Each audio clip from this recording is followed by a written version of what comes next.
महिला ने अपनी प्रेमी के साथ मिलकर अपने पति की हत्या कर देती है। कहीं न कहीं यह घटना समाज को शर्मसार कर देने वाली है। नमस्कार आदाब, मैं मोहम्मद इकबाल। उत्तर प्रदेश का एक जिला पड़ता है देवरिया। देवरिया जिले में एक थाना पड़ता है भाटपारानी। भाटपारानी में एक गाँव आता है अहलौरी। अहलौरी निवासी सुधा की शादी चंदरमा से हुई थी।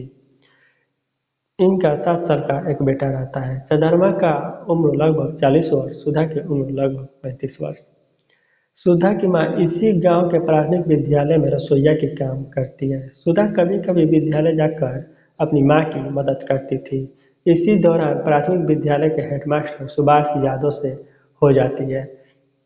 इतनी ज़्यादा नज़दीकियाँ बढ़ जाती है कि प्रेम प्रसंग करने लगते हैं और संबंध भी बनाने लगते हैं और कस्में भी खाते हैं कि हम कभी किसी से जुदा नहीं होंगे। जब चंद्रमा अपने ससुराल आता है तो उसे पता चलता है कि मेरी पत्नी किसी से वैध संबंध में है। जब चंद्रमा सुधा से पूछता है वाकई में किसी से तुम वैध संबंध में हो, तो सुधा सीधे इनकार कर देती है कि नहीं, मेरा किसी से वैध संबंध नहीं है। प्रतिदिन दोनों में इसी बात को लेकर झगड़ा होता रहता है। एक दिन दोनों में इसी बात से झगड़ा हो रहा था, तभी चंद्रमा बोलता है कि मेरा बेटा नहीं है, ये किसी और का बेटा है। जब ये बात बोलता है तो सुधा को बहुत ज़्यादा ठेस पहुंचती है और सुधा चंद्रमा को इस रास्ते से हटाने का एक साजिश रचती है। जब साजिश रचती है तो इस बात को सुभाष यादव से बताती है तो सुभाष यादव भी हामी भर देता है। एक ही दिन मुकर्रर करते हैं, संडे का दिन लगभग 10 से 11 बजे।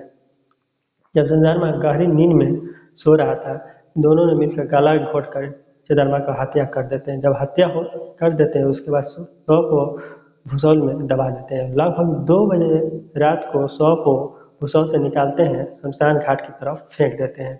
जब इसी गांव के एक व्यक्ति टहलते हुए शमशान घाट की तरफ जाता है तो देखता है कि एक शव पड़ा हुआ है। वो भागते हुए आता है गांव में, कहता है कि वहाँ शमशान घाट की तरफ एक शव पड़ा हुआ है।